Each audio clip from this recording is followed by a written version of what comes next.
सूत्रधारा मी माझ्या मात्यांपित्यांसमवेत कैलास पर्वती तांडव नृत्य करीत असताना तुझी दीनवाणी हाक ऐकली आणि या रंगभूमीवर प्रगट झालो. सांग रे माझ्या प्रिय भक्ता, कोणत्या कारणास्तव या गजाननाला हाक दिली? विघ्ने बहु येती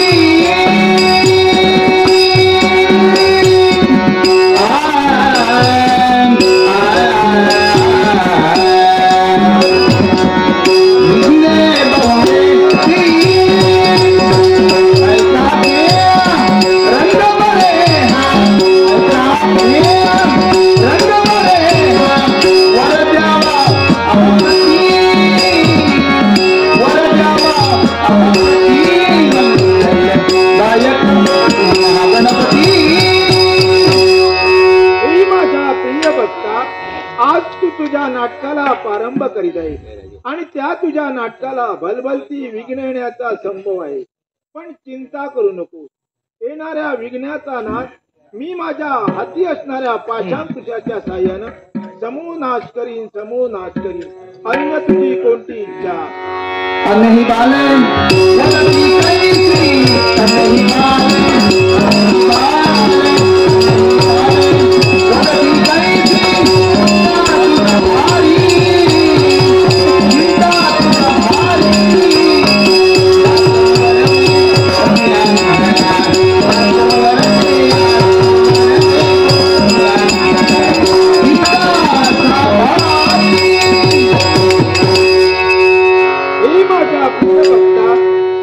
नाटकात असणारी मतिमंद बालके गुरु बृहस्पती प्रमाणे भाषण करती, गणगंधर्वाप्रमाणे गायन करती आणि अष्टरंभाप्रमाणे नृत्यही करती. असाही माझा तुला शुभ आणि मंगल चातरीचा आशीर्वाद आहे.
शुभ आणि मंगल चातरीचा आशीर्वाद. शिवसुता बजावे शिवसुता बजावे विनाशक मंगलमूर्ती विनाशक विनाशक मंगलमूर्ती विनाशक वारी बजावे शिवसुता बजावे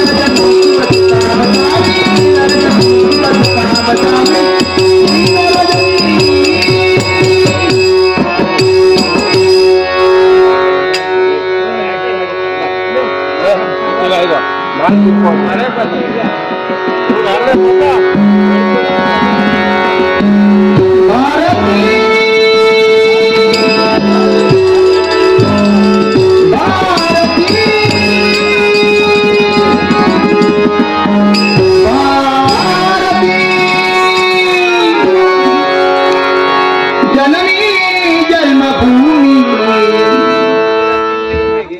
महान जन्मभूमि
पावन प्रियवंती ही जननी जन्मभूमी, त्या जन्मभूमीत सेवा करण्याचं भाग्य दुर्गेशा नशिबी नाही का?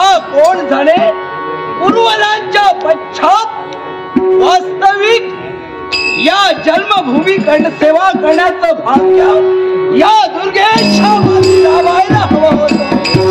कारण ज्या पूर्वजांनी पंचप्राणाची आहुती रक्ताचं पाणी पाणी केलं, स्वतःच्या डोळ्यात तेल घालून या राष्ट्राची सेवा केली आणि या धर्ममूर्त भगवान केवळ अभाग्यभाग राखण्यासाठी आमचे पूर्वतत्व झाले. आतापर्यंत या धर्ममूर्त भगवान अभाग्यभाग आहे तो कुणामुळे असेल तर आमच्या सारखे वीर आम्ही आहोत. आणि पण सुद्धा आपल्या जीवनात गेले ते दिवस राहिल्या त्या जीवनातील आठवणी धर्मपुराच्या सुखासाठी, धर्मपुराच्या अस्तित्वासाठी दुर्गेश विचार करतो तो एकाच गोष्टीचा, आजोबांच्या पश्चात ही जबाबदारी कुणाच्या माती आली असेल तर केवळ आमच्या काकांच्या माती. काका नंतर हे राजपुत्र हा राजकारभार कुणी सांभाळला असेल तर या दुर्जयने. कारण आम्ही लहान होतो, लहान असताना हे राजसगळं जीवनात कसं हाताळावं याची कल्पना दुर्गेशच्या जीवनात नव्हती. तरी पण सुद्धा सांप्रत जर विचार जर केला असेल तर आम्ही आता मोठे झालो. वास्तविक राजकारभाराची सारी केवळ या दुर्गेशच्या माती यायला हवी होती, पण असं न होता घडलं ते काय असेल. काकाने केलं ते काय तर दुर्जयाच्या बाबतीत या राज दरबाराचा निवाडा करण्यासाठी ही सारी सूत्र दुर्जयाच्या माती दिली. पण आम्ही विचार करतोय या राष्ट्राचा वास्तविक हे आम्हाला मिळवायला हवं होतं. हे न मिळता मिळालं ते मिळालं असेल तर माझा भाऊला दुर्जयाला मिळालं. कारण एवढं करून सुद्धा मोठी स्वप्न आमची गरुड झेप आम्हाला घ्यायची होते. स्वप्न आम्ही बरीच पाहिली, पण त्या स्वप्नाचा चकाचुराडा आमच्या जीवनात झाला. एकच विचार करायचा पण नाही. जरी आम्ही उरात असलो तरी आम्हाला इथं मान इथं आम्हाला नाही. इथं आज कसं वाटतंय अजून नसल्यासारखं असं वाटतंय. पण सांप्रत जीवनात गेले ते दिवस आठवणी एक ना एक दिवस तरी ते माझं स्वप्न आहे. ते स्वप्न मला परिपूर्ण करायचंय. कारण धर्मपूरच्या राजसिंहासनावर या याचाच विचार आम्ही जीवनात करतोय. एक वेळ का होईना एक ना एक दिवस तरी हे राज्य माझं असेल. हे स्वप्न माझं आहे. इथं मला अस्तित्व माझं निर्माण करायचं आहे. याच्यासाठी हा विचार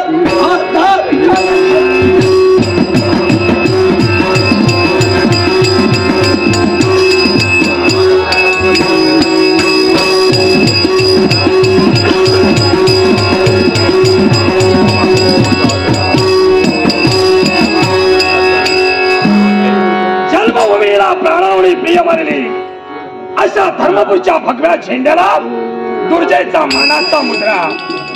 राष्ट्रहित आणि जनकल्याण करण्याकरिता माझी उभी हयात या राष्ट्राविषयी सेवेसाठी मी शिजवतोय.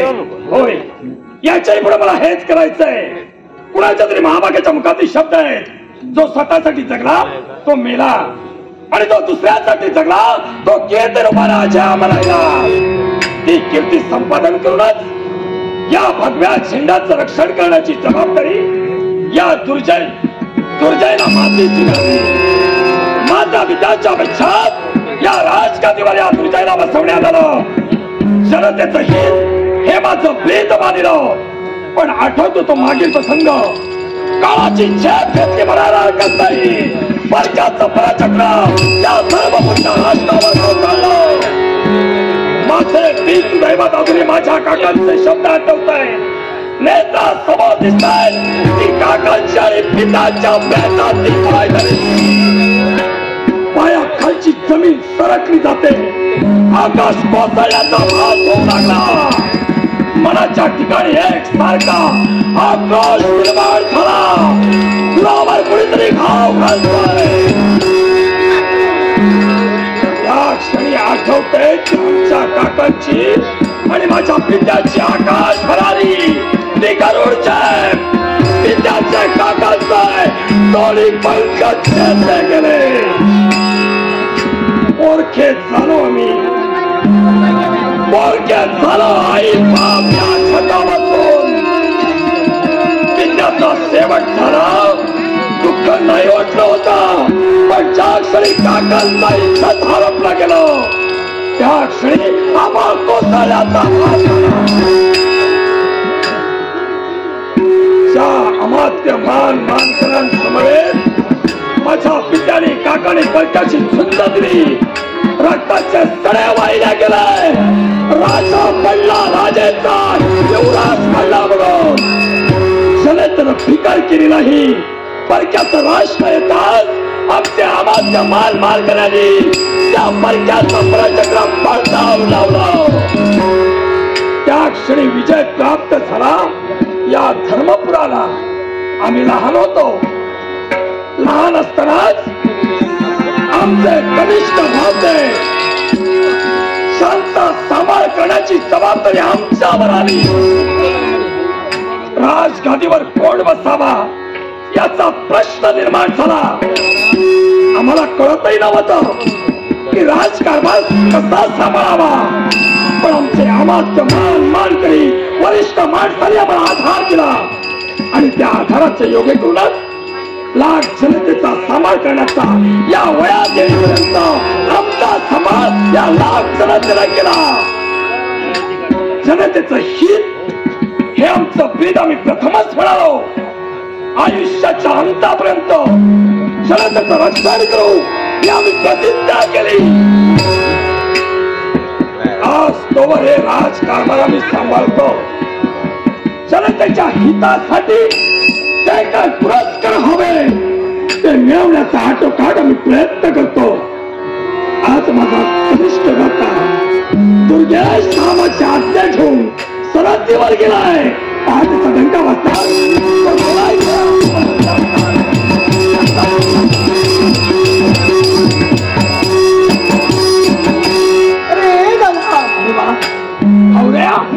अरे तुझ्या जेण्याकडे लक्ष वेधले होते. कधी तू येतोय दरबारी आणि तुझ्या समोर केव्हा हितगुताच्या गोष्टी करतोय म्हणून म्हणते अरे भाई उभा का भाई. अरे दादा आनंद वाटू लागलाय. अरे आनंद का वाटला नाही. माझ्या पित्याच्या पश्चात माझे काका म्हणजे तुझे पिताश्री आणि माझ्या पित्याचा ज्यावेळी ज्या रणखंडात शेवट झाला हे राजसत्ता सांभाळण्याचं भाग्य आम्हाला लाभलं. आमच्या अमात्य मानकरांनी आम्हाला ध्येयाला आधार देण्याचं कर्तव्य आणि म्हणूनच हे राष्ट्र अभागी राहिलं. राष्ट्रात कोणाची वक्र दृष्टी पडू शकत नाही. राष्ट्राचे युवराज आता मोठे झाले. आम्हाला राजगादीवर बसवण्यात आलं. राज्याभिषेक झाला. धर्मपुरचे राजकर्ते आम्ही बनलो. पण अरे पहाटेचा घंटा वाजता सरहद्दीवर गेला.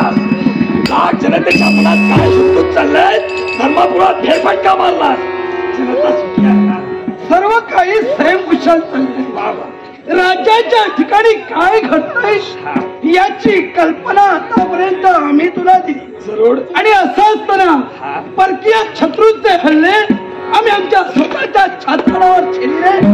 रक्ताचं पाणी केलं आणि धर्मपुरचा भगवा झेंडा वाजवाजा केला. अरे राष्ट्रासाठी झटणं हे प्रत्येक नागरिकाचं कर्तव्यच आहे. राष्ट्र जर अभागी राहिला पाहिजे असेल तर आमच्या सारख्या राजकर्त्यांनीच नव्हे तर काही सैनिकांनी आपल्या रक्ताची पाणी वाहिलं, काही स्त्रिया वैधव्याच्या पंक्तीला बसल्या, काही वीरांनी आपलं रक्त सांडलं. या मायबापाच्या रक्षणाकरिता आम्हालाही तेच करायचंय, कारण आम्ही युवराज आहोत. अरे ज्याने आमचं रक्षण केलं त्यांचं रक्षण करण्याची जबाबदारी आज युवराज राष्ट्राच्या हितासाठी नव्हे तर राष्ट्राच्या सुखासाठी आम्ही दोन युवराज शकतो. तरी पण सुद्धा साधारण मिठालोय याला कारण आहे. तरी पण सुद्धा तू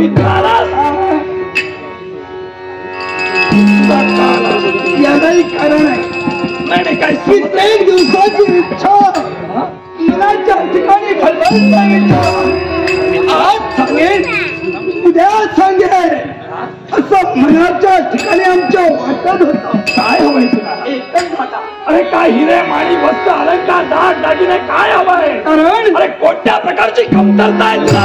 अरे कुठल्याच गोष्टीची न्यूनता. अरे युवराज आहेस तू, सार्वभौम आहेस, कोणत्याही प्रकारची उणीव. अरे कोणत्या प्रकारची उणीव का काहीच नाही. अरे जे आहे ते वैभव आहे. दादा तुझं काय आणि माझं काय दोघांचं संकट आहे. आणि असंच झालं मनाच्या ठिकाणी आज एकच कुतूहल निर्माण झालंय, एकच शंका मनाच्या ठिकाणी. कोणत्या प्रकारच्या त्या शंकेचं सण जोपर्यंत होत नाही मनाच्या ठिकाणी स्वच्छता नाही. मनाच्या ठिकाणी फलफलते विचार करू लागले की मनाचे चक्र मनाच्या विरुद्ध घडले जातात. फलफलते विचार जर मनाच्या ठिकाणी विचारमय घडू लागले असतील तर विचाराचे खाव एवढ्या होतात की आपण काय करतो याचा विसर पडतो. मनाच्या ठिकाणी फलफलते जर विचार होत असतील त्याचं निर्मूलन होणं योग्य आहे. याच्या वेदना रात्रीच्या ठिकाणी झोप नाही देत. याला कारण काय असेल? हे धर्मपुरचं राज्य आहे. धर्मपुरचा राजा म्हणून धर्मपुरचा राजा जीवाला शासक म्हणून एवढे दिवस एवढे दिवस मी सांभाळतोय याला सहाय्य तू करतोय. अरे तुझं सहाय्य आणि माझ्या जनतेचं सहाय्य आणि वरिष्ठ मंडळीचं सहाय्य याच्यामुळे एकच इच्छा आहे दादा. आतापर्यंत तरी तू सांभाळलंस, तुला मी सहकार्य केलं. आमची सुद्धा इच्छा आहे. काय कारण अरे आडे वेळे वाकडे घेण्यापेक्षा सरळ स्पष्ट बोलानं बोल. काही दिवस का होईना, काही दिवस का होईना राजकारणावर आम्ही सांभाळणार आहोत. अरे मनाच्या ठिकाणी एक इच्छा निर्माण झाली आहे तुझ्या की राजकारभार सांभाळायचंय. ठरला निश्चय. योग्य तो सुमुहूर्त पाहिला जाईल आणि त्या योग्य त्या सुमुहूर्तावर जेवढा अधिकार माझ्या जवळ आहेत ती सत्ता म्हणजे राजसत्ता. राजकर्ता धर्मपुरचा मी आहे. तिथं जर तुला राजकर्ता बनायचं असेल योग्य त्या सुमुहूर्तावर आम्हाला वरिष्ठ माणसांची ज्यावेळी सभा भरली जाईल त्यावेळी योग्य निर्णय घेऊन तुला बसलेला जाईल. वरिष्ठ माणसाची ज्यावेळी सभा भरली जाणार आहे त्यावेळी न्यायाचे अधिकार दादा तू माझ्या मागे देणार आहे. तू युवराज आहे. शिष्टाचार म्हणजे काय हे तुला कळतंय? पूर्ण कल्पना. प्रत्येकानं शिष्टाचार हे पायदळी तुडवायचे नसतात, ते पाळायचे असतात, नव्हे तर अंगीकरण करायचे असतात. ज्या अर्थी जनतेला आम्ही न्याय देतो जनतेला बोट दाखवता उपयोगाचं नाही. पहा आम्ही जनता आहोत.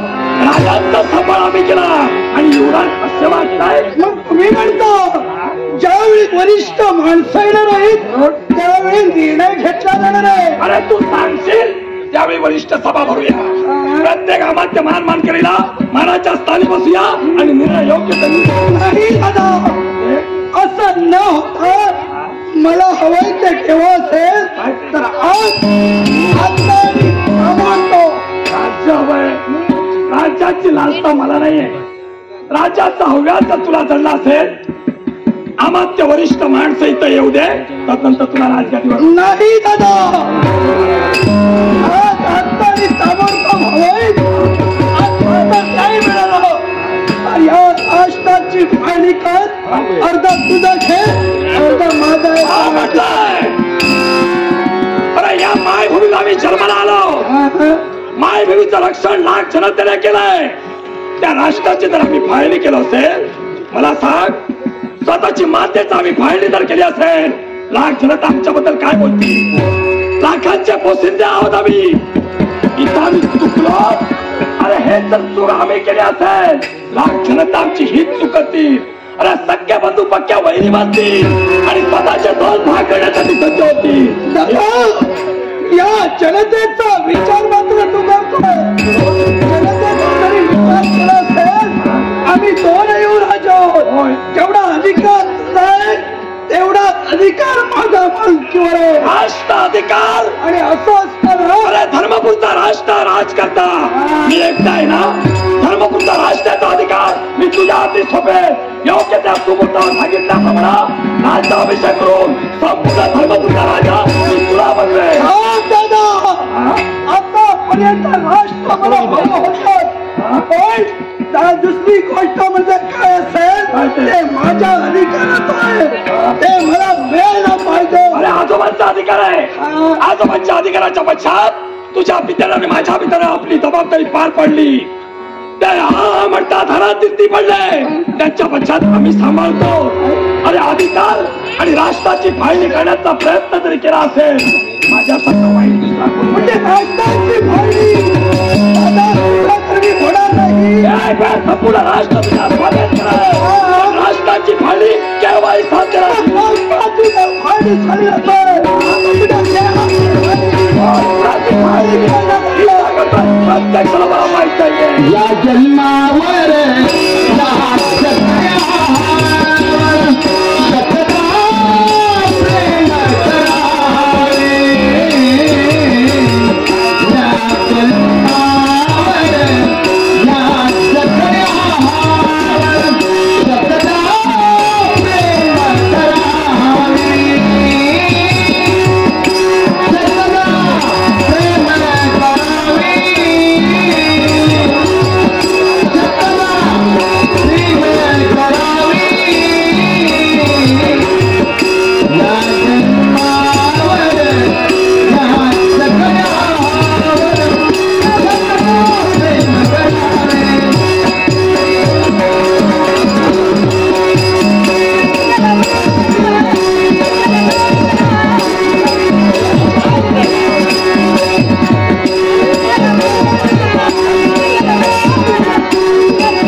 तुमच्याही पदाला आमचा नमस्कार, आशीर्वाद आहे.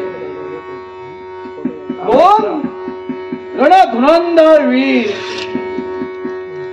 आणि आपसात भांडण करू जर लागले तर जनतेने आदर्श तो कोणता घ्यावा? अमात्य, तुम्ही आम्हा वंदनीय आहात. धर्मपुरच्या या दरबारात तुम्हाला आम्ही प्रथम वंदन करतो. राजकर्ते आम्ही जरी असलो असेल तरी आम्हाला शिष्टाचार समजतात. मला सांगा, काय या धर्मपुरच्या राष्ट्रासाठी माझे पितृदैवत, माझे काकाश्री यांनी आपला देह दारात ठेविला, रक्ताचं पाणी केलं या राष्ट्रासाठी. मला सांगा, मी लहान तोंडी मोठा घास घेतोय. बोला. राग नसावा, लोभ असावा. नाही सांगा, या धर्मपुरी म्हणजे आमची माय माऊली आहे. ही आमची आई आहे. या रक्षणाभिकरता आम्ही लढतो. मग या आईचे कोण दोन भाग करतो का? मुळीच नाही. मग जननीचे दोन भाग करणं म्हणजे खऱ्या अर्थानं मातृभूमीशी वैरत्व घेण्यासारखं आहे काका. कारण जिच्या उदरी जन्म होतो ती माता आणि जिच्या उदरी अस्त होतो ती माती. फक्त या वेलांटीचा फरक ज्याला कळला तो त्या विश्वास शहाणा झाला. मग दुर्गेशचं म्हणणं आहे हा, त्याच्या मनाच्या ठिकाणी वावरणारे विचार, त्याचे विचार परिवर्तन पावलाने कोणत्या तऱ्हेने असेल तर या धर्मपूरच्या राष्ट्रावर त्यांच्या वडिलांचा अधिकार आहे आणि माझ्याही पित्याचा अधिकार आहे. ही वाडवडिलांची ठेव म्हणून त्याचं म्हणणं असं आहे की राष्ट्राचे 2 भाग करा. काय करावं सांगा, काय करू कसं? शांत व्हा, शांत व्हा. मानापानासाठी आणि ऐश्वर्यासाठी ही लढाई चाललेली आहे. पण काय हो, हा मानपान काय उपयोगाचा? राज्य जर का शाबूत राहिलं असेल तर मानपान आपण म्हणून हात जोडून चालत येईल नाही का? राष्ट्रासाठी जनतेने आपल्या रक्ताचं पाणी केलं. माझ्या काही सैनिक काळात तिथे पडले. पण मला सांगाव, या माझ्या भाऊरायाच्या मनात, या युवराजाच्या मनात असे विचार काय? त्याला जरा समजावा. आम्ही काही शब्दांना त्यांना समजावण्याचा तुमच्या वतीनं प्रयत्न जरूरच करू. जरूर करा. कारण राजे काय आहे, जगदंब विश्वाचा नियम आहे. घरच्या माणसाने कान जर का टोचले ते त्याच्या वेदना होणारच. त्याच्यासाठी उत्तम असा सोनार असावाच लागतो. म्हणजे सोनाराला जर का कान टोचले तर ते जास्त म्हणे दुखत नाही. तेव्हा घरच्या मंडळीनं आता समजावणीचे शब्द वापरू नये. आम्ही काही शब्द उपयोग करतो, त्याचा काही उपयोग जर झाला असेल आपण आपल्या आणि तुमच्या हिताच जर ठरेल. हा महान नमस्कार, आशीर्वाद आशीर्वाद. काका, आम्ही विचार करतो आमच्या भवितव्याचा. कारण हे राष्ट्र आमचं आहे, अधिकार आमच्या दोघांचा आहे. आणि असं असताना आमची सुद्धा इच्छा आहे काका. जरूर. कारण आमची सुद्धा मोठी स्वप्न आहे. हे राज्य आम्हाला मिळवावं याच्यासाठी आमचे प्रयत्न चालू आहे. हे पहा, राज्य तुम्हाला मिळावं म्हणून शब्दांची ठिणगी पेटली गेली. काय होतं, 2 दगड एकमेकावर अधिक घर्षण झाले. तोला मोलाचे दगड एकमेकावर घर्षण झाले की अग्नीची ठिणगी उडते. आणि त्यात काय होतो, वाळलेला सुकलेला पाला पाचोळा जळून राग करतो. दगड धोंड्यांची राग होत नाही, पण अवतीभोवती असणाऱ्या वनस्पतीचं नुकसान होतं. त्याप्रमाणे 2 धुरंधर वीर आपापसात भांडू लागले. त्यांचं अति नुकसान न होता आजूबाजूला असलेल्या सुंदर रयतेचं दुःख होतं. आता मला सांगा, तुम्ही भांडून रयतेला जर दुःख होत असेल, काय कामाचं राज्य? पण काका, जर विचार केला असेल, रयतेच्या सुखाचा विचार तुम्ही करता, बरोबर आहे, करणं भागच आहे. कारण वरिष्ठ माणसं तुम्ही आहात, या राष्ट्रासाठीच आहात. तरी पण सुद्धा मला सुद्धा वाटतं, कारण आम्ही 2 युवराज आहोत. कारण आम्ही वयाने लहान असताना अधिकार आमच्या मध्ये आले नाही. अधिकाराने राजकारभार याच्यामध्ये आले. राजकारभार हा सांभाळू लागला. कारण आता आम्ही मोठे झालो. अधिकारानं ते माझं आहे ते मला मिळालं नाही. हे पहा, तुम्हाला अधिकार कशासाठी हवे हे आम्हाला नेमकं कळेल का? एकाच गोष्टीसाठी. आमची इच्छा आहे, या राष्ट्राची फाळणी व्हावी. अर्ध यांचा असेल, अर्ध माझं असेल. हे पहा, अधिकार तुम्हाला देऊन त्या पदावर तुम्हाला बसून तुम्हाला जनतेची सेवा करायची आहे, होय ना? सेवा करायची आहे. आणि दुसरी गोष्ट म्हणजे काय असेल, आम्ही असे शब्द का बोललो मला सांगावं. सुंदर समाजाची सेवा करण्यासाठी, या मातृभूमीचे पांग फेडण्यासाठी कुठच्या पदाची गरज असावी लागते का? पण हे स्वार्थी असतं. माणसानं स्वार्थी असू नये. चंदन स्वतः शिस्त, पण कधी ते सांगतं का मी इतरांना सुगंध देते? देव गाभाऱ्यात तेवढा सुगंध आणि वृक्षावर असताना तेवढा सुगंध. त्याप्रमाणे राजगादीवर बसून तुम्ही तेवढी सेवा घडवू शकतात आणि राजगादीशिवाय तेवढा सेवा मिळवू शकता. बरोबर आहे तुमचं म्हणणं. मी आम्हाला या शहाणपणाच्या गोष्टी सुचल्या, ते तुमच्यापर्यंत आम्ही पोचता केल्या. आता आमच्या वृद्धपणाचा विचार करून तुम्ही जर बोलत असता तर पिकलेल्या दाढी मिशीचा अर्थ अनुभवाचे शब्द. हो, अनुभवाचे शब्द पण ऐका म्हणतोय. काय ते? याच्या नंतर जर विचार केला असत योग्य तो सल्ला तुम्ही दिला. हो. पण याच्या पश्चात काही दिवसांनी आमचं लग्न होणार आहे. लग्न झाल्याच्या नंतर आम्हालाही मुलं होती. याचाही लग्न होणार आहे, यालाही मुलं होती. नंतर वादविवाद करण्यापेक्षा आता हे सुरळीत चाललेलं बरोबर नाही.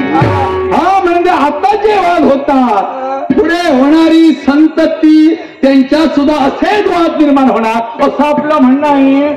हे पहा, जगले वळण इंद्रिय असं तुम्ही जर का भांडू लागलात आणि हा वादंग कायमस्वरूपी असाच जर का राहिला, समजा तुमची लग्न झाली, सुदैवानं समजा तुम्हाला मुलं झाली, होणारच आहे, तर तुम्ही एकमेकात वाद करतात, हात आदर्श मुलं घेणार नाही का? म्हणून त्यापेक्षा हाती हात घ्या, खांद्याला खांदा लावा, मानेवर मान ठेवा आणि एकमेकांचे बंधू म्हणून राहा.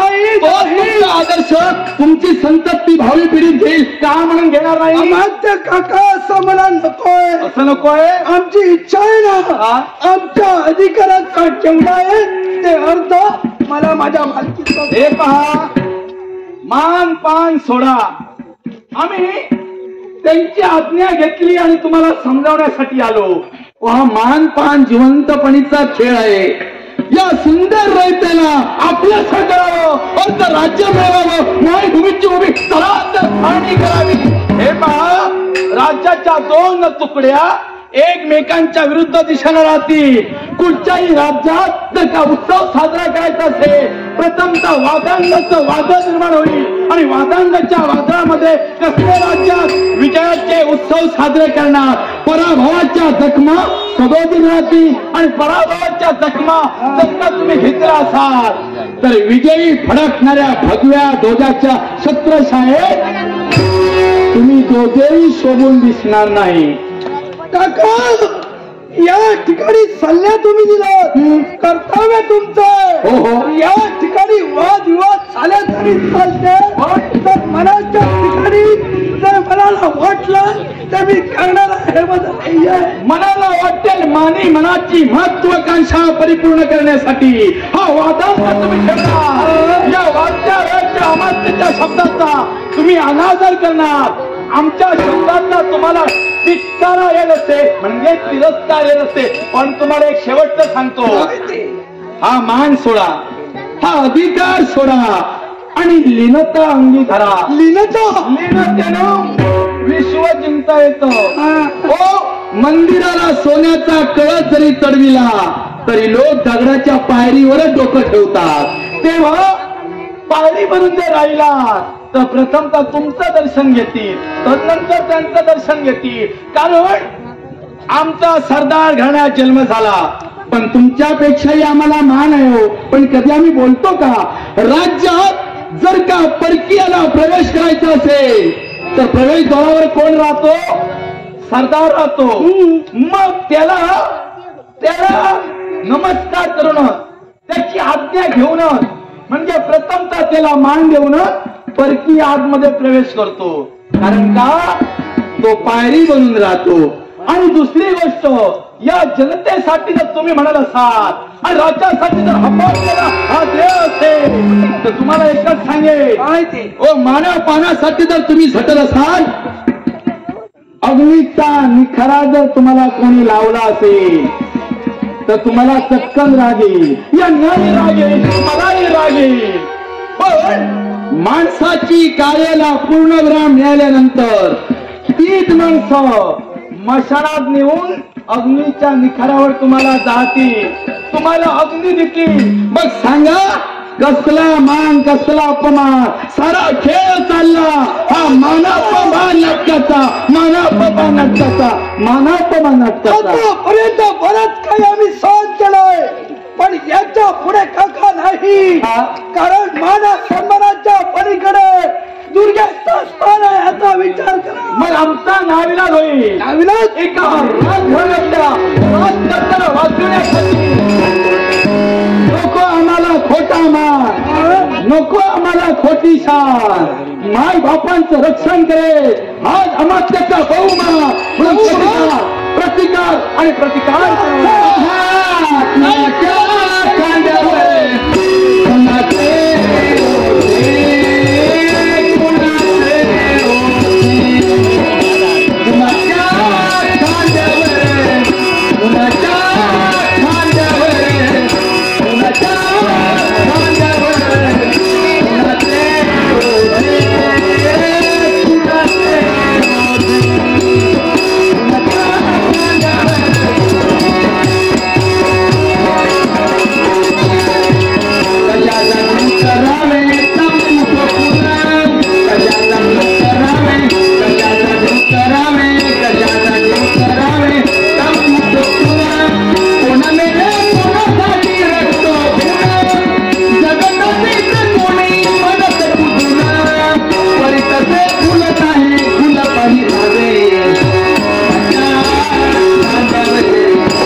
तुम्हाला आम्ही वंदन करतो, या राष्ट्राला वंदन करतो.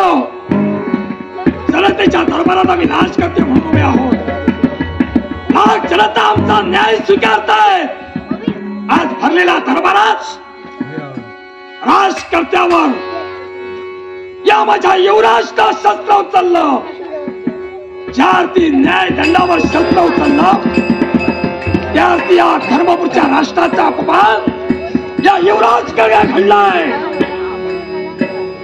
आज भरलेल्या न्याय दरबारात आमात्य वरिष्ठ माणसांच्या समोर हद्दपारीचा शासन, हद्दपारीचा शासन घुसवलं. पण लक्षात ठेव, इथं माझा सत्तरीचा अपमान केला.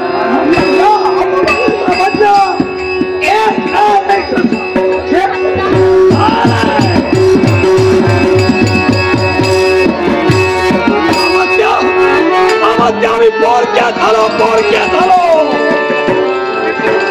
आमच्या हाताने आमच्या पोराला हद्दपार केलं. काळजावर आम्ही कंदील खुपसली. दुःखाचे डोंगर आमच्या नेत्रासमोर दिसू लागले. नाईलाज झाला आमचा. लाख जनता बोलेल की राजकारत्याला न्याय आम्हा सामान्य माणसाला देता येतो, पण आपल्या स्वतःच्या घरात तर अशी माणसं वापरू लागली असेल ज्याला राजावर शस्त्र उचललं. याला अनुसरून आम्ही न्याय दिला. हे पहा, न्याय आम्ही दिला हा रागाच्या भरात नव्हे. न्याय आम्ही विचारपूर्वक दिला. जनतेला बोट दाखवायला नको की राजाला आपल्या बंधूसाठी अन्याय केलाय म्हणून आम्ही न्याय दिलाय. न्याय दरबारात आम्ही राजकर्ते म्हणून बसलो. तुमच्या समोर हद्दपारीचं शासन. आलं गेलं गंगेला मिळालं. एक ना एक दिवस तो परमेश्वर त्याच्या जीवनात ज्ञानाचा लक्ष प्रकाश टाकेलच टाकेल. अमात्य आणि पश्चातापानं शुद्ध होऊन तुमच्या चरणाशी येईल. पण अमात्य, आमची इच्छा होती अशी कोणती? आमचं लग्न झालं नाही. आमच्या युवराजांचं लग्न थाटामाटात करावं. डोंगळे बांधावे. आनंदात त्याची सुखाची वरात आणावी. त्याचं लग्न होताच एखादा वारस त्या धर्मपूरच्या राष्ट्राला मिळेल या आशा होती. होय, असू द्या.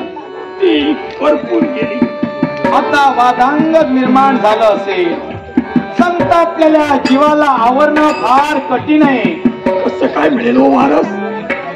हे पहा, या धर्मता करू नका. मार्ग आहे, सुलभ मार्ग आहे ना.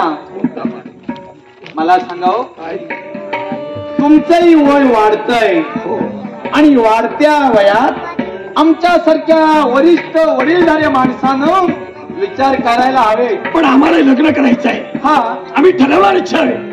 या धर्मपूरच्या राष्ट्रासाठी आम्ही आता झटणार. या धर्मपूरच्या राष्ट्राला आम्ही वाराच मिळवून देणार.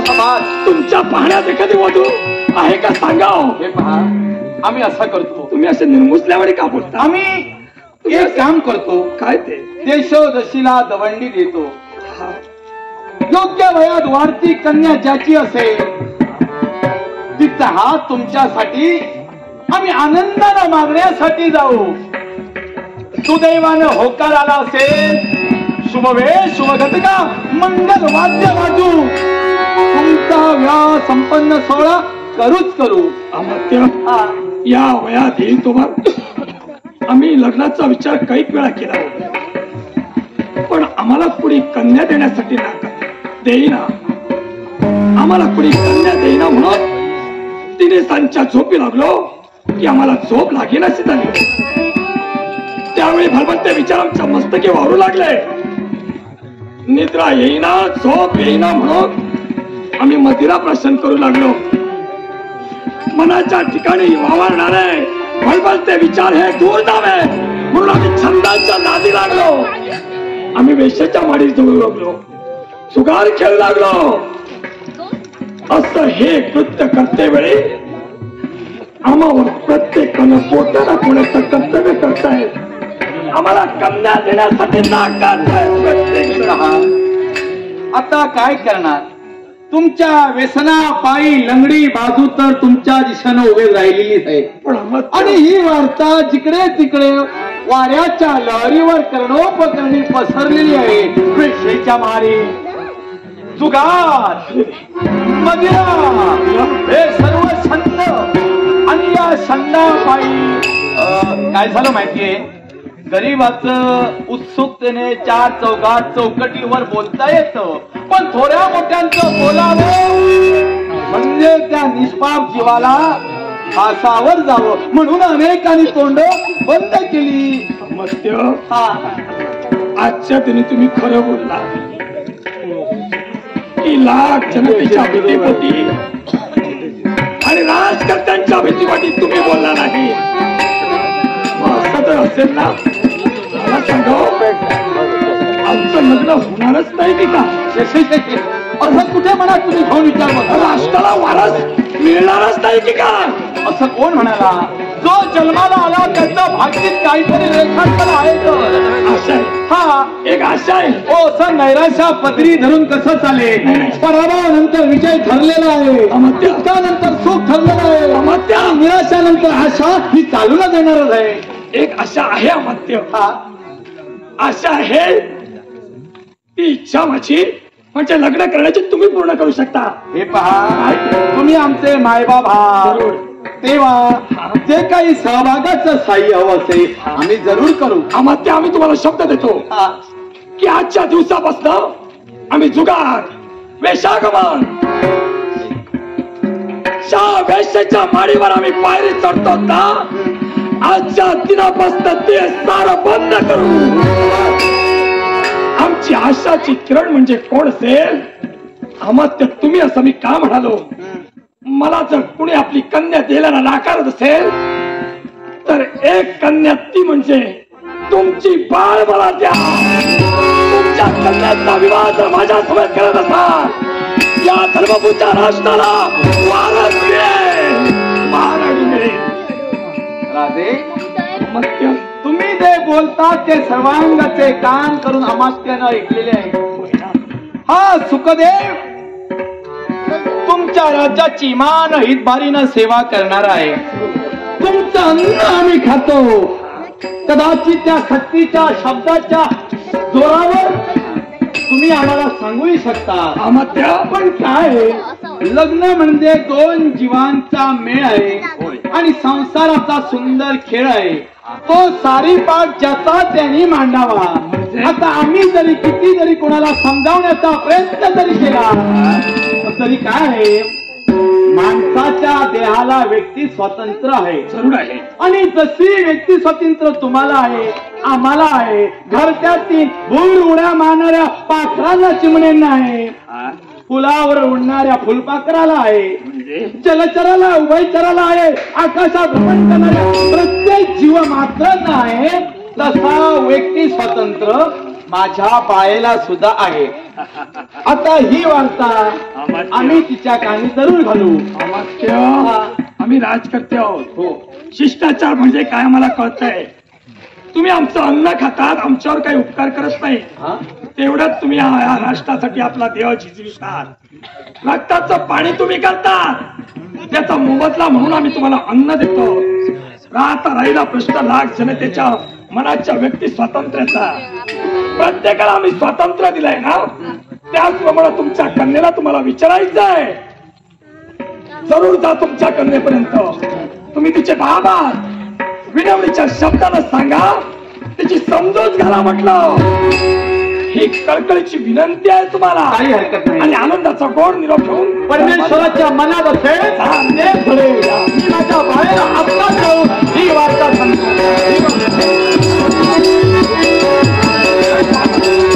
आजचा दिवस कोणाचा भरावा करता येईल. आनंदाचा दिवस आहे.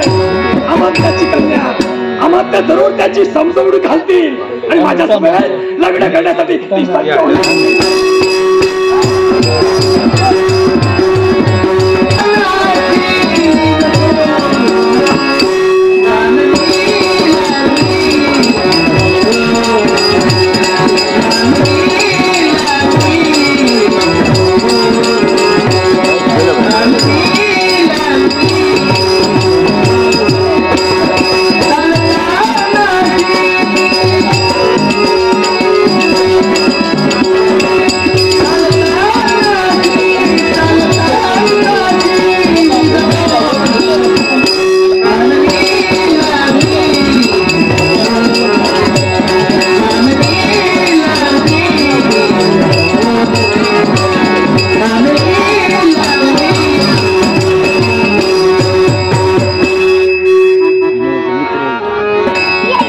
मनाच्या ठिकाणी विचार करता करता एक गोष्ट मात्र नक्की आठवते.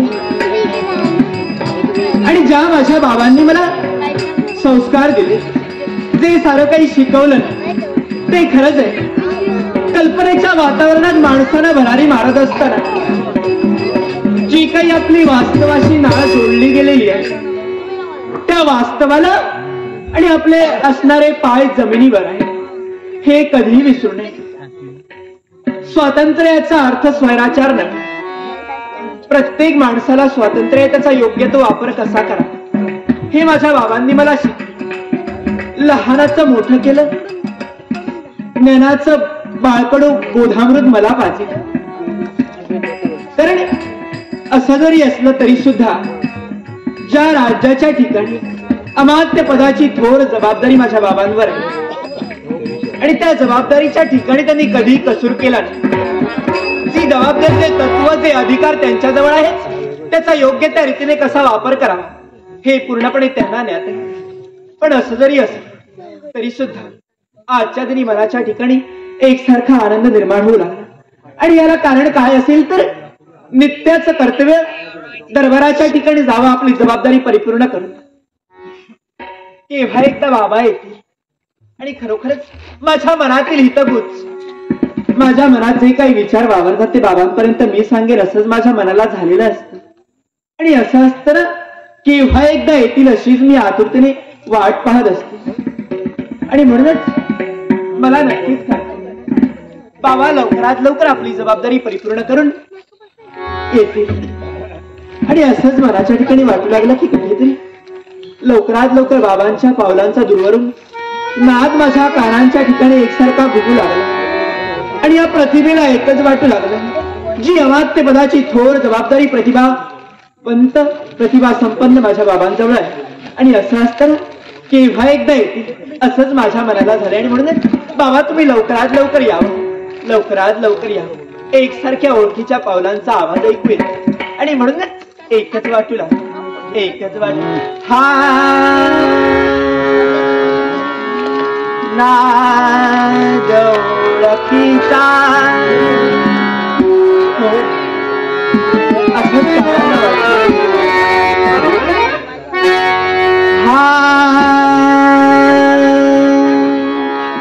नाद रखीचा बाबांच्या पाऊलांचा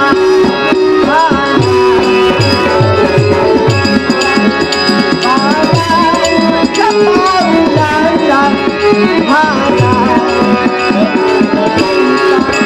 बाबांच्या पाऊलांचा बाबांच्या पाऊलांचा बाबांच्या पाऊलांचा असं पावते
लिंगाची तुला सदैव सुखी समाधानी ठेवेल. डॉक्टर सिगो राजन ड्रायव्हर मी केलेल्या सादरीकरणासाठी लाभमरत्न पारितोषिक दिले. राजन ड्रायव्हर यांचे आभार मानून पारितोषिकाचा स्वीकार करतो.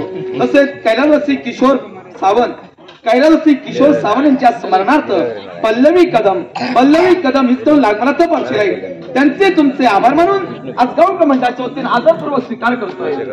बाबा मनाशी मी एक शब्द बोलत होते पण केव्हा एकदा तुम्ही या असंच मला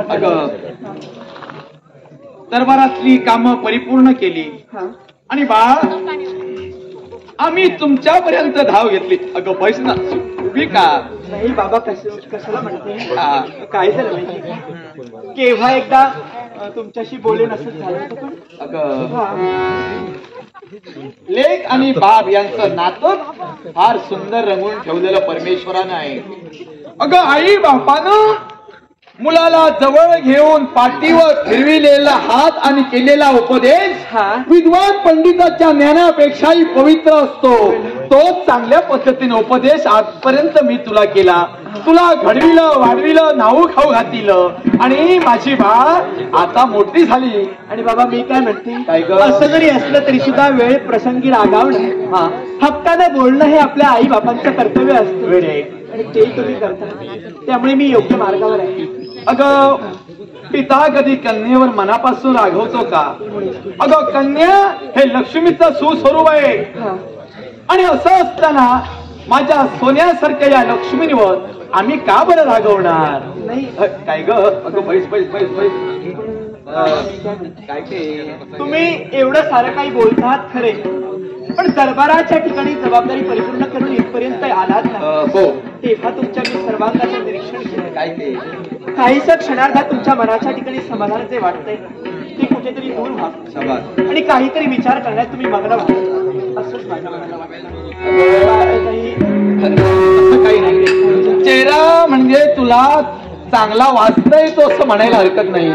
बाळ, आमच्या सर्वांगाचं परिपूर्ण निरीक्षण करून तुझ्या मनात शंका उपजली का? नित्याशाचं हे येणं असं नाहीये. अगं म्हणूनच मी मात्र मी जाणील. बाप आणि लेक यांचं नातं फार आगळं आणि वेगळं आहे.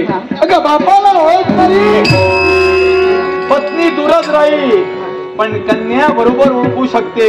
अख्ख्या घराला घरपण आणणारी, अख्ख्या घराला सोन पावनानं सजविणारी अगं बापाची लाडकी लेकच असते ग. बापाची लाडकी लेकच असते. ही देवाची किमया आहे सारी.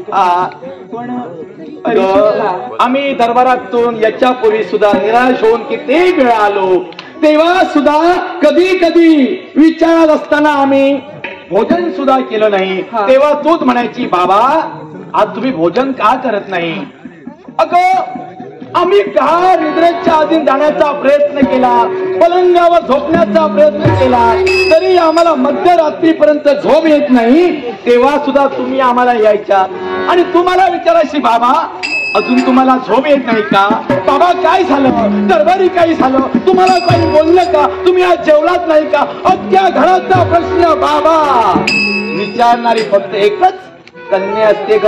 वेळे कन्या. हे हृदयाचं प्रेम आहे आणि हे हृदयापासून एकसारखं ओसंडून वाहत असतं होय ना? आपल्या बापासाठी. शाबास.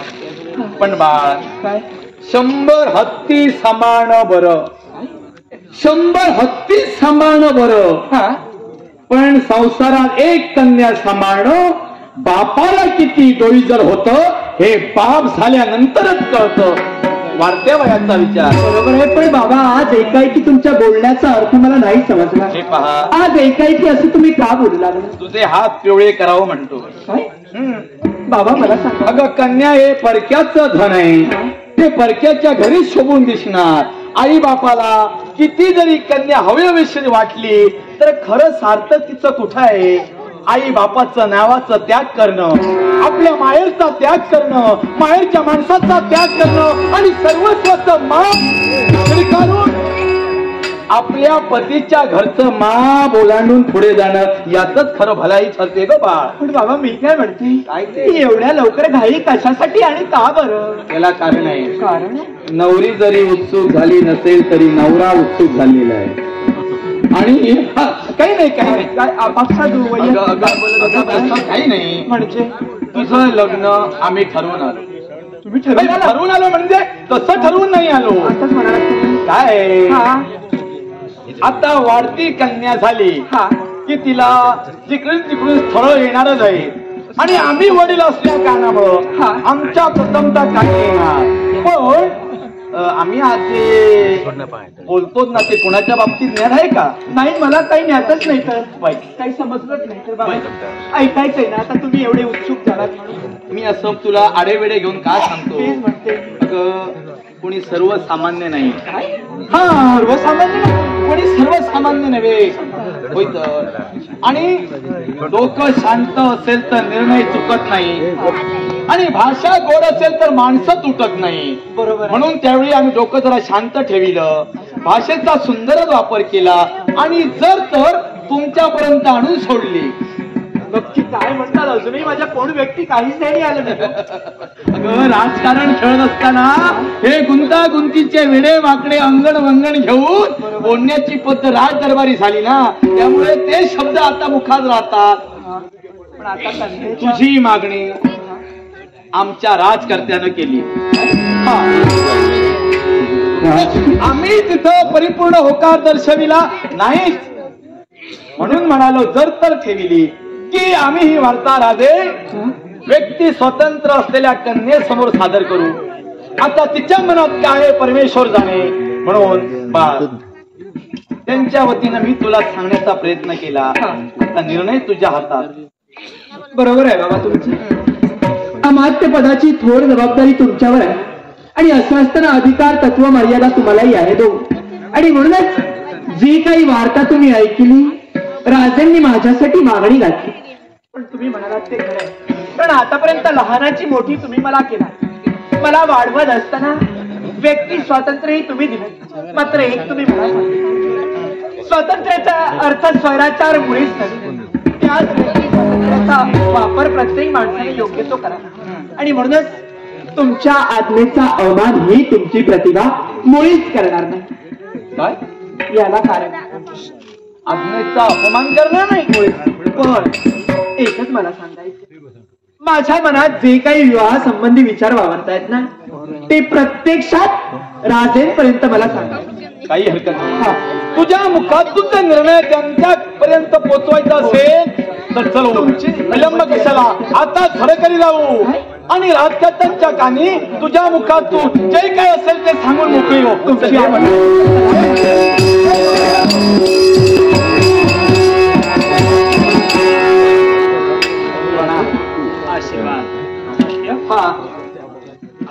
भगिना हो या म्हटलं. लग्नाचा विषय तुम्ही निर्माण केला आणि आम्ही आमच्या बाळेला जाऊन सांगितलं. आता तिची इच्छा आहे बाबा, ज्यांना माझ्याशी लग्न करायचं असेल मला त्यांच्याशी बोलायचं आहे. माझ्यासोबत बोलायचं आहे. हा हो बोलवा. आता तिचा हट्ट का आणि कशासाठी असेल हा तिला ज्ञान आहे. बाळा हे म्हटलंय पुढे. नमस्कार करतो. तुमची योग्यता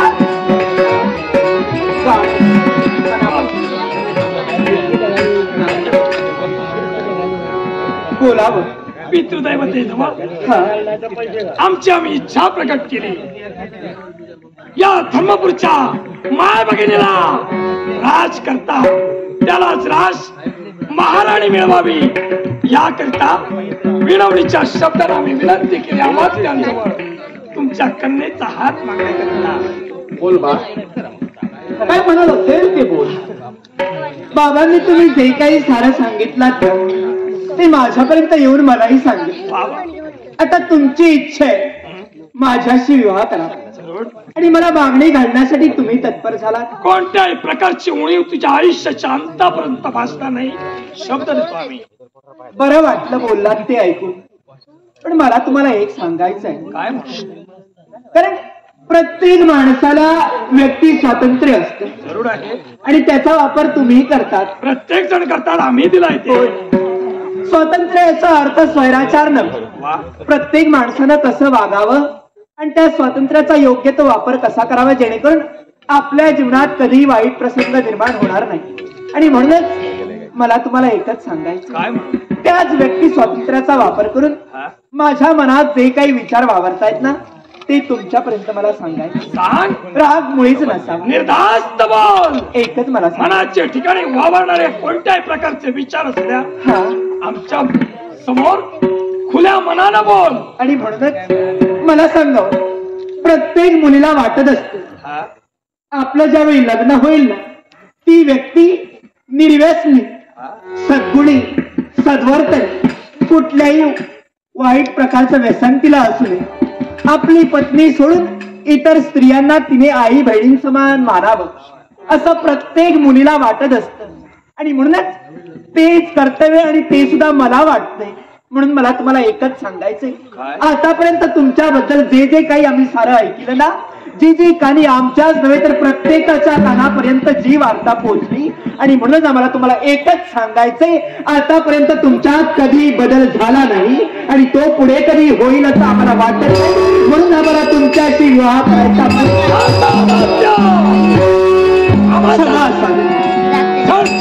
आमचा अपमान केला म्हणाला हरकत नाही. हो तुम्ही श्रेष्ठ आहात, तुमच्याजवळ विनवणी केली. निर्धास्त मनानं आमच्या जवळ असणारे वाईट विचार आम्ही तुमच्या समोर प्रगट केलाय. पण तुमच्या कन्येच्या मनात खलबलते विचार तुम्हीच भरला. आम्हाला समजत नाही असं समजू नका. तुम्ही बाहेरनं आमच्या जवळ मन मोकळ्यापणाला बोलतात आणि आमच्याबद्दल तुमच्या मनात एवढे वाईट विचार वावरतात. हे तुम्हाला वाटत असेल, आम्हाला समजत नाही. आम्ही राजकर्ते आहोत ना. राधे, आम्हाला राधे, नको नको या शब्दांचा उपयोग तुम्ही करत नाही. शब्दाचा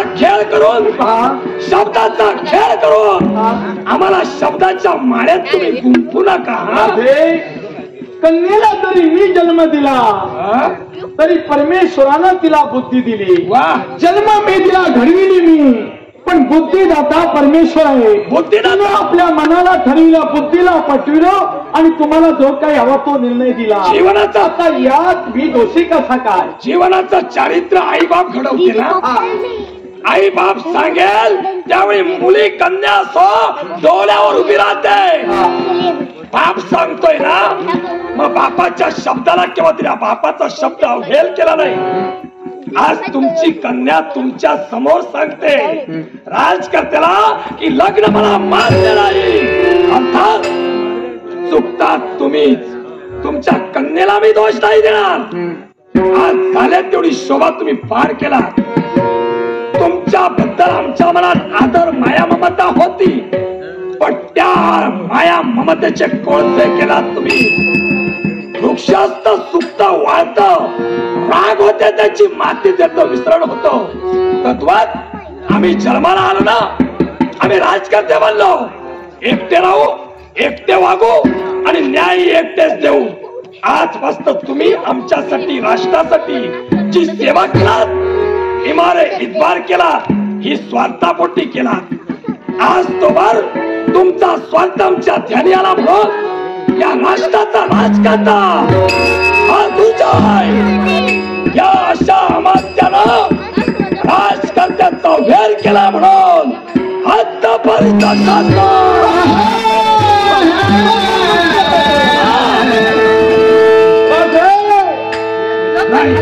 बोलण्यासाठी सोपे होते.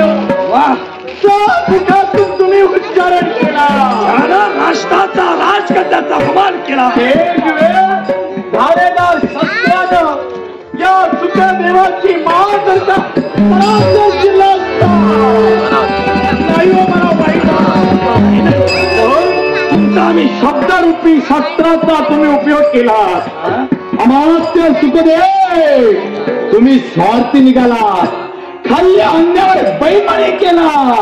राजे मी मरे, पण खाल्ल्या अन्नाला जागणारा अमात्य तुमचा आहे. या राष्ट्रात तुमची गरज नाही. स्वतःचा लवलेश आज राजकर्त्याला न्याय दिलेला नाही.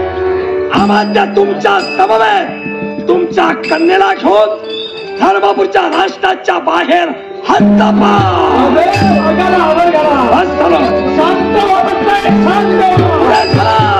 स्वतःचा लवलेश व माझ्यात काय?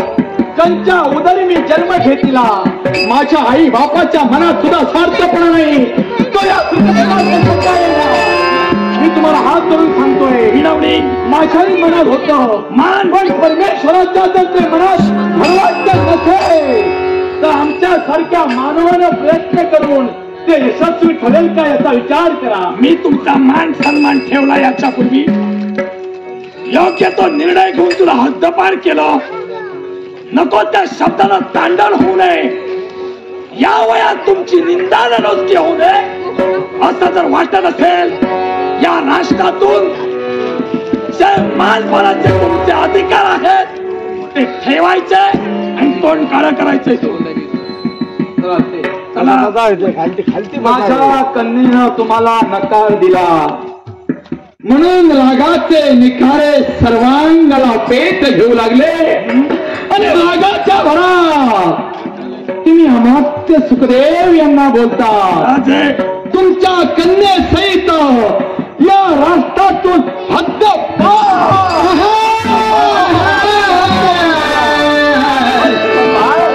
आम्ही राजे आहोत. राजे राजकर्त्याने निर्णय जो घेतलाय तो आजचा आणि मागचा विचारपूर्वक विचार घेऊन निर्णय दिलाय तो योग्यच आहे. आणि या निर्णयात बदल होणे केव्हाही नाही. काय ते मी राजाविषयी सर्वांना मानतो. चला या मायभूमीची चला तात्या अंकुश ठेवून जर निर्णय असेल तर आमच्या नशिबाचा डाग तेढा पडला. माझी तुम्हाला एक मी जे काय बोलले शिक्षा मला तुझी विनंती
ठाम राहिलो आणि त्या निर्णय देवाच्या आज्ञेचं उल्लंघन करू नये. हद्दपार कटू शब्द ऐकता क्षणी सुखदेव बाह्य रंगी जिवंत दिसू लागला. सुखदेव अमात्य बाह्य रंगी जिवंत दिसू लागला, पण अंतर मनानं मेला.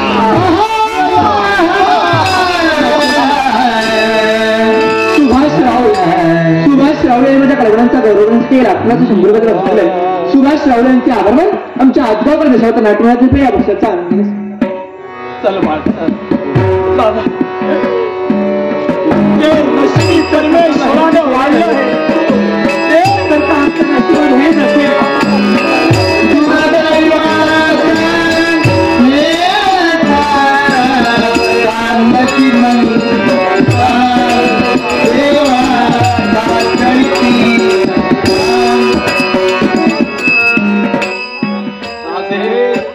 ओढूनच तुम्हाला सांगतोय, जातोय मी दुःख पदरी घेऊन जातोय.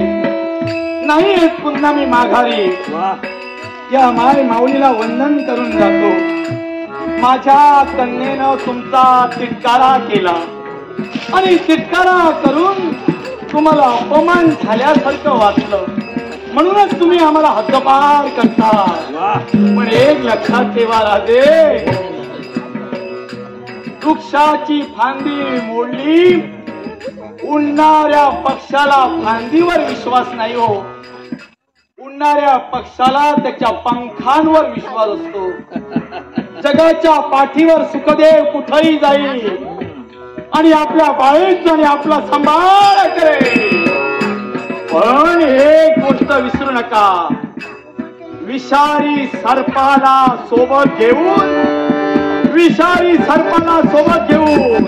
रात्रीच्या समयी कोणी शांत झोपू शकत नाही. म्हणूनच माझ्या बाळानं तुमचा अनादर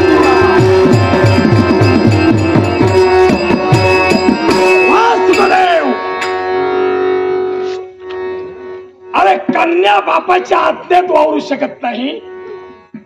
ज्या सुखदेवने आपलं आयुष्य झिजवलं, स्वतःच्या कन्यावर संस्कार करू शकला नाही, कन्याचे विचार बदलू शकला नाही, तिथं तू गेलास म्हणून राज्य काय ओस पडणार. अरे कावळ्याच्या शापानं गाई जर मेले असते ना, तर गवळ्याचे वाडे ओस पडले असते. राष्ट्र कसं चालवावं हे बालपणापासून आम्ही शिकलो. पण आजच्या दिवशी तू दिलास तो मनस्ताप. तुला आम्ही वंदनीय मानत होतो, पण तूच आमची इच्छा पूर्ण करू शकला नाहीस. याचं दुर्दैव दुसरं नाही. आजच्या दिनी झालेला मनस्ताप, या मनस्तापाचं निर्मूलन व्हावं म्हणून घनदाट अरण्याच्या ठिकाणी हिंसक सापाच्या हननासाठी जावं. थोडीची सोबत मदिरा घेऊन जावी आणि मनाला विरंगुळा वळण्यासाठी अरण्याचा मार्ग, अरण्याच्या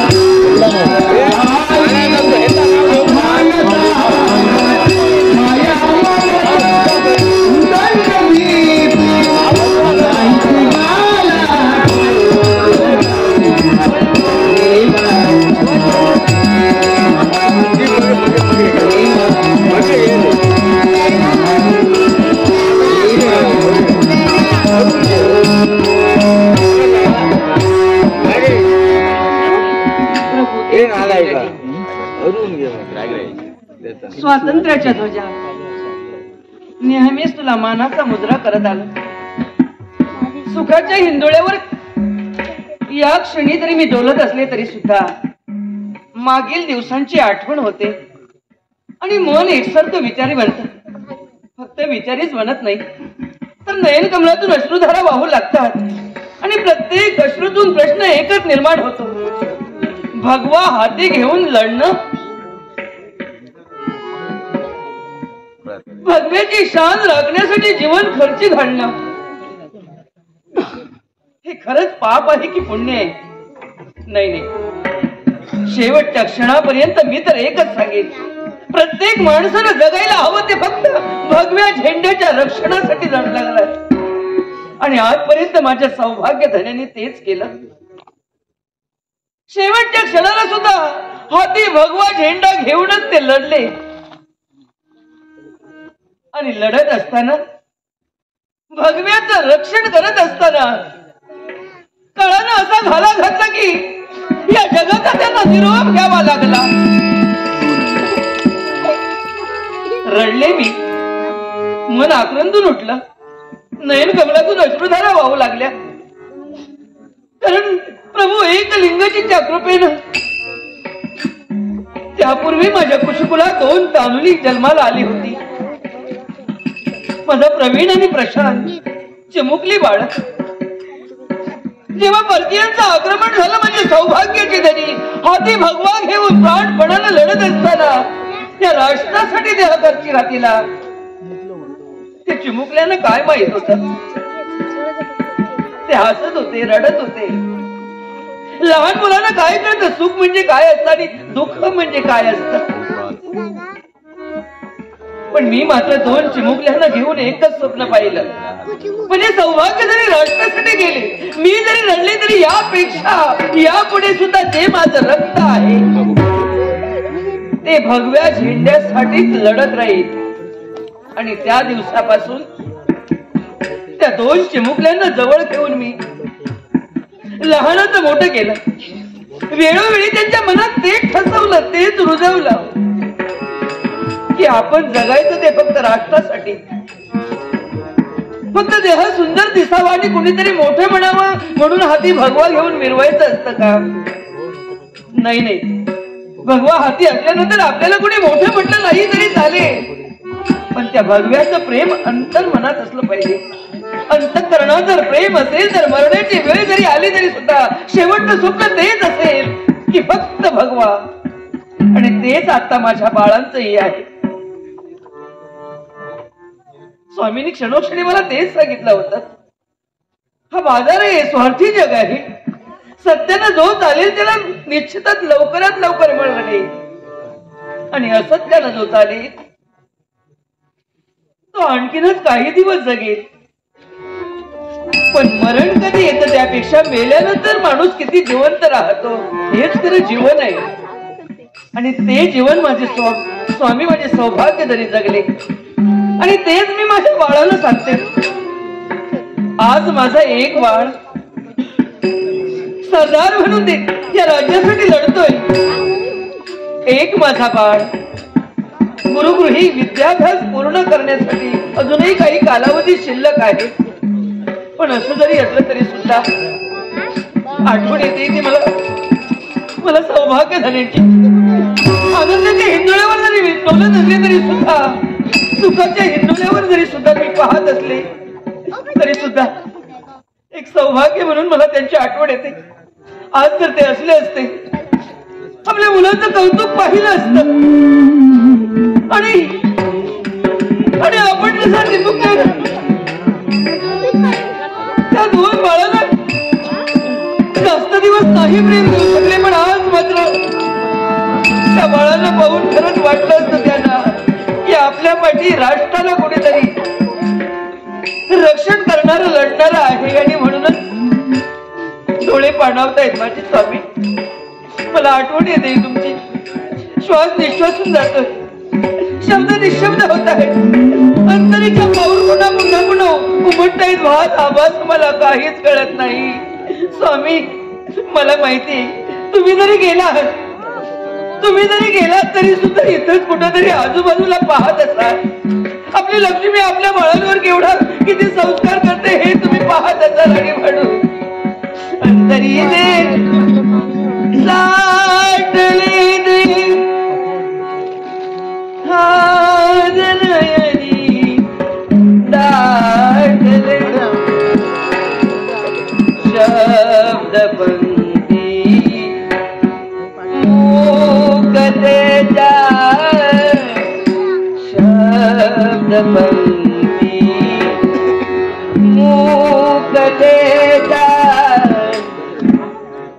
वधुनी जावी वाट दे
माझ्या आईला करून द्यावी हेच योग्य. कोण आई? अगं तुझा बाळ प्रसाद तुझ्या जन्माचे दत्तवंश होते. तुझा आशीर्वाद अगं सदैव माझ्या पाठीशी असावा. आयुष्यवंत हो आई, कीर्तिवंत हो, यशवंत हो बाळा. आई अगं तुझा आशीर्वाद मिळाला ग, पण केव्हा एकदा इथपर्यंत येईल या तुझ्या दोन चरणाचे धुळीकर मस्तकी चर्चित करेल ना, असं या तुझ्या पुत्राला झालंय. आणि म्हणूनच तुझा आशीर्वाद घेण्यासाठी आज या दोन चरणांची सेवा ही सदोरीत माझ्या मागे राहावी एवढी तुझ्या आई सविनय प्रार्थना करतोय. आशीर्वाद दे आज चरणी.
प्रसाद तर सदैव आपल्या पृष्ठाकडे आहे. आई हा अगं तुझ्यापर्यंत धाव घेतली, तुझा शुभमंगळाचा आशीर्वाद मिळाला आणि खरोखरच या तुझ्या बाळाच्या मनाचं समाधान झालं ग. पण आई एकाच गोष्टीचा विचार करतोय.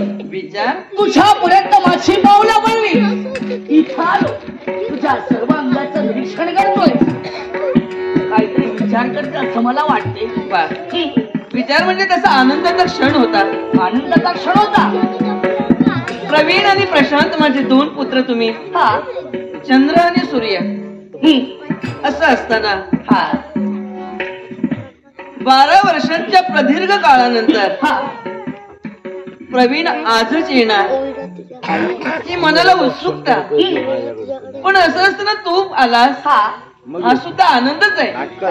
येण्यासाठी म्हणजे विचार तुझ्या मनाच्या ठिकाणी चालला तो प्रवीणचा. हो ना. म्हणजे 12 वर्षाचा प्रदीर्घ काळ लोटलाय आणि या महालापर्यंत याची पावलं पडणार.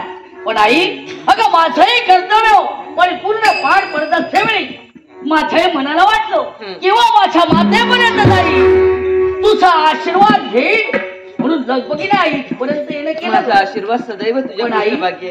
अगं माझं कर्तव्य आहे या राष्ट्रवेशीवर जावं. महाराजांनी दिलेली आज्ञा, ती दिलेली जबाबदारी परिपूर्ण पार पाडावी या उद्देशानं आतापर्यंत आम्ही वावरतो. मग एक कर, काही क्षणाचाही विलंब नको. आई राष्ट्रहित राष्ट्र कर्तव्य हेच आपलं ध्येय आहे आणि म्हणून माझा आशीर्वाद आहे. आई राष्ट्राचा आशीर्वाद असेल भगवान नेहमीच्या दर्शनासाठी आपण डरतो, त्यासाठी प्राणपणाला लढायला हवे. जा बाळाचा.